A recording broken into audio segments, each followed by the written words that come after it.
പ്രിയപ്പെട്ട കൊച്ചു കൂട്ടുകാരെ,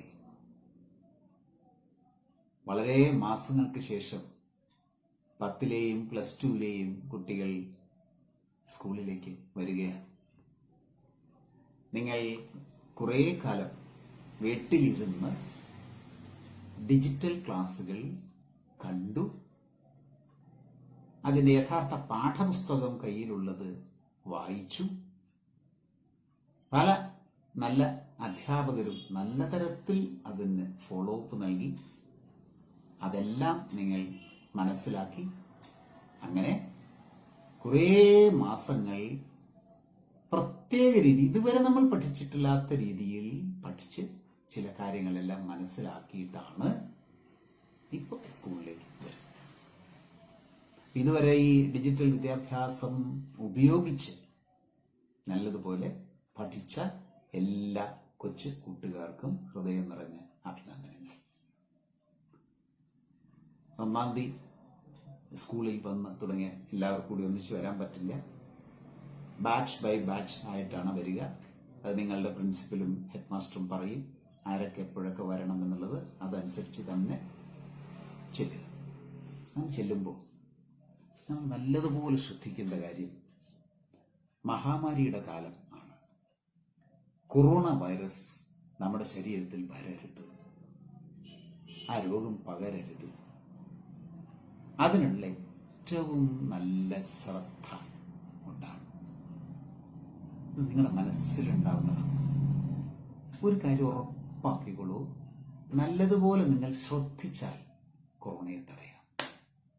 അതുകൊണ്ട് അത് നല്ലപോലെ ശ്രദ്ധിക്കും. മാസ്ക് എപ്പോഴും മൂക്കിന് മുകളിൽ തന്നെ ഇരിക്കണം.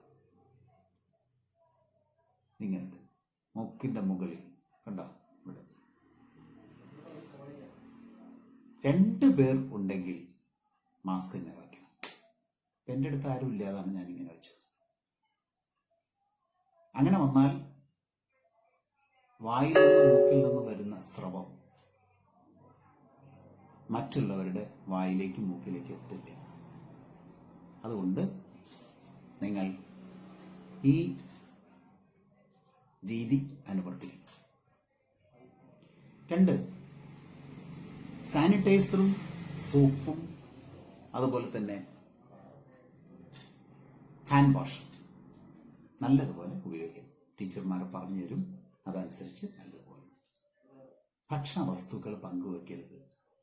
ഉപയോഗിച്ച വസ്തുക്കൾ മറ്റൊരാൾക്ക് കൊടുക്കരുത്, പങ്കുവെക്കരുത്. സ്വാർത്ഥതയല്ല അത്. എന്താ ഇങ്ങനെ മാഷ് പറയണേ എന്ന് തോന്നും. നമ്മൾ ഉപയോഗിച്ച അല്ലെങ്കിൽ മറ്റുള്ളവർ ഉപയോഗിച്ച വസ്തുവിൽ കയ്യിലൂടെ വൈറസ് എത്തിയിട്ടുണ്ടാകാം. അത് നമ്മൾ കൈകൊണ്ട് തൊട്ടാൽ നമ്മുടെ കയ്യിലേക്ക് വരും. ആ കയ്യും മൂക്കിലും വായിലും വന്നാൽ വൈറസ് നമ്മളകത്തേക്ക് എത്തും. അതുകൊണ്ട് ഉപയോഗിച്ച വസ്തുക്കളൊന്നും പരസ്പരം കൈമാറരുത്. ഇത് സ്കൂളിൽ മാത്രമല്ല, വീട്ടിലും അങ്ങനെ തന്നെ.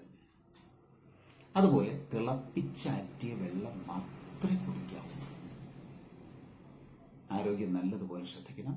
അകന്ന് തന്നെ നിൽക്കണം. ഒരിക്കൽ കൂടി പറയട്ടെ, മാസ്ക് താഴ്ത്തുകയേ അരുത്, മൂക്കിന്റെ മുകളിൽ തന്നെ വെക്കണം. അങ്ങനെ എപ്പോഴും കൊറോണ വൈറസ് ബാധിക്കാതിരിക്കാൻ ശ്രദ്ധിക്കണം. ഇതാണ് പ്രഥമമായ ശ്രദ്ധ വേണ്ടത്. കൂട്ടം കൂടി നിൽക്കരുത്, അടുത്തടുത്ത് നിന്ന് വർത്തമാനം പറയരുത്. അതോടൊപ്പം നല്ലതുപോലെ പഠിക്കുക. എങ്ങനെ പഠിക്കുക? ഡിജിറ്റൽ ക്ലാസ് കേട്ടിട്ടുണ്ട്, ഇനിയും വേണമെങ്കിൽ കേൾക്കാം. കാരണം അതെല്ലാം ഇപ്പോൾ യൂട്യൂബിലുണ്ട്. അതെടുത്ത് പഠിക്കാം. കൂട്ടുകാരിൽ നിന്ന് വാങ്ങി പഠിക്കാം. അല്ലെങ്കിൽ SSK അധ്യാപകർ നിങ്ങളെ സഹായിക്കും, നിങ്ങളുടെ ടീച്ചർമാർ നിങ്ങളെ സഹായിക്കും. അങ്ങനെ 1-2 തവണ. പണ്ട് ഞങ്ങളൊക്കെ പഠിക്കുമ്പോൾ ഇത് ഒരു ക്ലാസ് പിന്നെ ഒരിക്കലും കേൾക്കാനേ കഴിയില്ല, ജീവിതത്തിൽ പറ്റില്ല. ഇപ്പം നിങ്ങൾക്ക് ഈ ക്ലാസ് വീണ്ടും വീണ്ടും വേണമെങ്കിൽ കേൾക്കാൻ പറ്റും. കേട്ടോളൂ. ഒപ്പം കയ്യിൽ ടെക്സ്റ്റ് ഉണ്ട്, അത് വായിക്കാം. ഇനി ക്ലാസ്സിൽ വേറെ രീതിയിൽ കൂടി നിങ്ങൾക്ക് കാര്യങ്ങൾ പറഞ്ഞു തരും. അത് പാഠപുസ്തകത്തിൻ്റെ കേന്ദ്ര ആശയം, അതിനെ ഫോക്കസ് ഏരിയ എന്ന് പറയും. അതാണ് സ്കൂളിൽ റിവിഷൻ നടത്തുക. ഇപ്പോൾ ഒരു ടോപ്പിക് അതിലൊരു തിയറി ഉണ്ടെങ്കിൽ ആ തിയറിയുടെ സ്റ്റേറ്റ്മെന്റ് ഉണ്ടാവും, അതിൻ്റെ എക്സ്പ്ലനേഷൻ ഉണ്ടാവും, അതിൻ്റെ ഇക്വേഷൻ ഉണ്ടാവും. ഇതാണ് അതിൻ്റെ ഫോക്കസ് ഏരിയ. പിന്നെ അതിനെക്കുറിച്ച് അതിൻ്റെ വിശദീകരണവും പ്രോബ്ലംസും എക്സസൈസും ഒക്കെ ആവും. അതൊക്കെ വിശദീകരണങ്ങളാണ്. ഫോക്കസ് ഏരിയ ഞാൻ നേരത്തെ പറഞ്ഞതാണ്.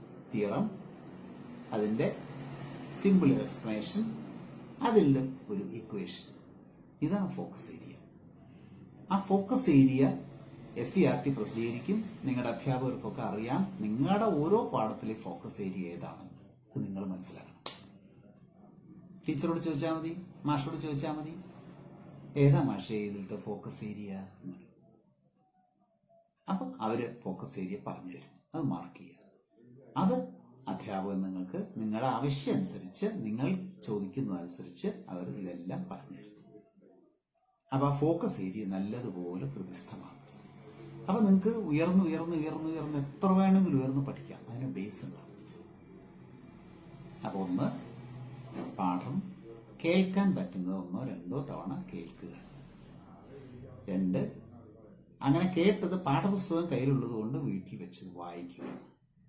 3, ആ പാഠത്തിലെ ഫോക്കസ് ഏരിയ എന്ന് പറയുന്ന കേന്ദ്ര ആശയം വരുന്ന ഒരു ചെറിയ ഭാഗം, ആ ഭാഗം ക്ലാസ്സിൽ നല്ലതുപോലെ ശ്രദ്ധിച്ച് ഇരിക്കുക. ഇത്രയും മതി. സുഖമായിട്ട് നമുക്ക് എല്ലാ പാഠങ്ങളും മനസ്സിലാക്കാൻ പറ്റും. ഇങ്ങനെ പണ്ട് നമുക്ക് പറ്റാറില്ല. അതുകൊണ്ട് ഈ രീതി നിങ്ങൾ സ്വീകരിക്കണം. ഇനി പ്രാക്ടിക്കലും ഇതുപോലെ തന്നെയാണ്. അതിലൊരു ഫോക്കസ് ഏരിയ ഉണ്ട്. ഏതെങ്കിലും പ്രത്യേക ടൈപ്പ് റിയാക്ഷൻ 1-2 എണ്ണം ചെയ്യുക. അപ്പൊ അത് മനസ്സിലായി എങ്ങനെയാണ് ആ രീതിയിലുള്ള പരീക്ഷണം മനസ്സിലായി. പ്രസിപ്പിറ്റേഷൻ, എങ്ങനെയാണത് പ്രസിപ്പിറ്റേഷൻ വരുന്നത് എന്നറിഞ്ഞാൽ വേറൊരു പ്രസിപ്പിറ്റേഷൻ അതുപോലെ തന്നെയാണ്. അപ്പൊ അത് ഫോക്കസ് ഏരിയ അനുസരിച്ച് പരീക്ഷ. ആ ഫോക്കസ് ഏരിയയും SCERT പ്രസിദ്ധീകരിക്കും. ടീച്ചർമാർക്ക് അറിയാം, നിങ്ങൾ ചോദിച്ചാൽ മതി. അപ്പൊ അങ്ങനെ ഫോക്കസ് ഏരിയ ക്ലാസ്സിൽ വിശദീകരിച്ച് പഠിക്കുക, ടെക്സ്റ്റ് ബുക്ക് വായിക്കുക, ക്ലാസ് യൂട്യൂബിൽ നിന്നും എടുത്ത് വിക്ടേഴ്സിന്റെ ക്ലാസ് കേൾക്കുക. അപ്പോൾ തിയറിയായി, പ്രാക്ടിക്കലായി. പരീക്ഷ ഒരു ഭയവും വേണ്ട, ആത്മവിശ്വാസത്തോടുകൂടി പരീക്ഷിക്കുക. ഇത്തവണത്തെ പരീക്ഷ പ്രത്യേകത എന്താണെന്നറിയോ? പണ്ടുള്ളതിനേക്കാൾ കൂടുതൽ ചോയ്സ് ഉണ്ടാവും. ധാരാളം ചോയ്സ് ഉണ്ടാവും. ചോയ്സ് ഉള്ളപ്പോൾ ക്വസ്റ്റ്യൻസിന്റെ എണ്ണം കൂടില്ലേ? അപ്പോൾ ഇതൊക്കെ എപ്പോഴാണ് വായിക്കുക? അതിനുവേണ്ടി പരീക്ഷയുടെ സമയം അപ്പം കൂട്ടിയിട്ടുണ്ട്. കൂൾ ടൈം എന്നാണ് ആദ്യ സമയം, അത് കൂട്ടിയിട്ടുണ്ട്. അതെന്തിനാണെന്നറിയാം? ക്വസ്റ്റ്യൻ പേപ്പർ കയ്യിൽ കിട്ടിയാൽ എല്ലാ ചോദ്യവും വായിച്ചു നോക്കാനാണ്. എല്ലാ ചോദ്യവും ഇങ്ങനെ വായിക്കുക. സമയമുണ്ട്, കൂളായിട്ട് അത് മുഴുവൻ വായിക്കുക. ശരി, അങ്ങനെ വായിക്കുമ്പോൾ ചിലത് കിട്ടാത്തതുണ്ടാവും, ചിലത് കിട്ടുന്നുണ്ടാവും, പലതും ഉണ്ടാവും. അപ്പോൾ അതിൽ കിട്ടുന്നത്, നമുക്ക് എളുപ്പമുള്ളത്, അഭിരുചിയുള്ളത്, താല്പര്യമുള്ളത് ഏതൊക്കെയാണ് എന്ന് പേനോണ്ട് ഞാൻ ടിക്ക് ചെയ്ത് വെക്കുക. എത്ര ചോദ്യം എഴുതിയാലാണോ പൂർണ്ണ മാർക്ക് കിട്ടുക എന്നുള്ള ക്വസ്റ്റ്യൻ പേപ്പറിൽ തന്നെ എഴുതിയിട്ടുണ്ടാവും. അത് നോക്കുക. ഇതിൽ ഈ താഴെ തന്നിരിക്കൽ ഇത്ര ചോദ്യങ്ങൾ എഴുതിയാൽ പൂർണ്ണ മാർക്ക് കിട്ടും എന്ന് എഴുതിയിട്ടുണ്ടാവും. അത്രയും ചോദ്യങ്ങൾ നോക്കുക. കൂടുതൽ ചോദ്യങ്ങൾ, അത് കഴിഞ്ഞാൽ പിന്നെ അങ്ങനെ ഒരു ഓർഡർ പോലെ എഴുതിണ്ടാക്കുക. എന്നിട്ട് വളരെ പതുക്കെ സൂക്ഷിച്ച് ശ്രദ്ധിച്ച് അതിലേറ്റവും കൂടുതൽ നന്നായിട്ട് ഉത്തരം എഴുതാൻ പറ്റുന്നത് ആദ്യം എഴുതി, ക്വസ്റ്റ്യൻ നമ്പറുകളൊക്കെ കൃത്യമായിട്ട് ഇട്ട് എഴുതി പോരും. ധാരാളം ചോദ്യങ്ങളിൽ നിന്ന് നമുക്ക് ഇഷ്ടമുള്ളത് എഴുതാമെന്നർത്ഥം. ഇത്രേ ഉള്ളൂ. അപ്പൊ ഈ ഫോക്കസ് ഏരിയയും അതുപോലെ തന്നെ ഇതുമായ പാഠം നമ്മുടെ എല്ലാ പാഠങ്ങളും ഉണ്ട്. സിലബസ് ഒന്നും കുറയ്ക്കുന്നില്ല. പരീക്ഷ എങ്ങനെയാണ്? നല്ല മനസാന്നിധ്യത്തോടുകൂടി, ഒന്നും പേടിക്കാതെ ഈ പറഞ്ഞ പോലെ എല്ലാം അങ്ങ് പഠിച്ചു കഴിഞ്ഞാൽ ഈ 3 മാസം കൊണ്ട് 10ാം ക്ലാസ്സും +2 നല്ല മാർക്കോടുകൂടി നമുക്ക് പാസ്സാകാൻ പറ്റും. ആരും പേടിക്കണ്ട. നല്ല മനസാന്നിധ്യം ഉണ്ടാവണം. ഭയപ്പെടേണ്ട പ്രശ്നമേ ഇല്ല. അതുപോലെ തന്നെ പ്രാക്ടിക്കൽ പരീക്ഷ കഴിഞ്ഞാൽ, തിയറി പരീക്ഷ കഴിഞ്ഞാൽ കുറച്ച് സമയം കിട്ടും. ആ കാലയളവില് ഈ നേരത്തെ ചെയ്ത പ്രാക്ടിക്കൽ ഒന്നും കൂടി ചെയ്ത് നോക്കാം. ഒന്നുകൂടി ചെയ്ത് നോക്കിയിട്ട് പ്രാക്ടിക്കലിലെ പരീക്ഷ ആ പ്രാക്ടിക്കൽ പരീക്ഷയ്ക്ക് തൊട്ട് മുമ്പ് പ്രാക്ടിക്കൽ വീണ്ടും ഒന്നുകൂടി ഒന്ന് ചെയ്തു നോക്കാനുള്ള സമയവും കിട്ടും. അതും എളുപ്പമായിരിക്കും. അപ്പം ഇത്രയേ ഉള്ളൂ. ഈ രീതിയിൽ നമുക്ക് ഈ 3 മാസം സ്കൂളിൽ അപ്പോഴൊക്കെ ശ്രദ്ധിക്കേണ്ടത്, ലാബിൽ പോകുമ്പോഴും എപ്പോഴും ശ്രദ്ധിക്കേണ്ടത് കൊറോണ വൈറസ് പകരരുത്. അത് പകരുക ഈ വായിൽ നിന്നും മൂക്കിൽ നിന്നും വരുന്ന സ്രവത്തിലൂടെ മാത്രമാണ്. നമ്മുടെ മേത്ത് പറ്റില്ല. അഥവാ പറ്റിയാൽ ഞാൻ സോപ്പും അതുപോലെ തന്നെ സാനിറ്റൈസർ ഉപയോഗിച്ച് നല്ലതുപോലെ കഴുകി അത് കളയും എന്ന് ഉറപ്പാക്കാൻ കൂടി ചെയ്തു. ഗംഭീരം. ഒന്നുകൊണ്ട് വിഷമിക്കണ്ട. ഇതെല്ലാം മനസ്സിലാക്കിയ വിദ്യാഭ്യാസ വകുപ്പ് കുട്ടികൾക്ക് വേണ്ടിയാണ് ഈ വകുപ്പ്. കുട്ടികളുടെ ഭാവി ലക്ഷ്യം വെച്ചുകൊണ്ടാണ് വകുപ്പ് പ്രവർത്തിക്കുന്നത്. ഒന്നും ഭയപ്പെടണ്ട. സന്തോഷമായിട്ട് 1-ാം തീയതി മുതൽ പഠിക്കുക. എല്ലാ മേഖലയിലും നല്ലതുപോലെ തിളങ്ങണം. എല്ലാവർക്കും ആശംസകൾ.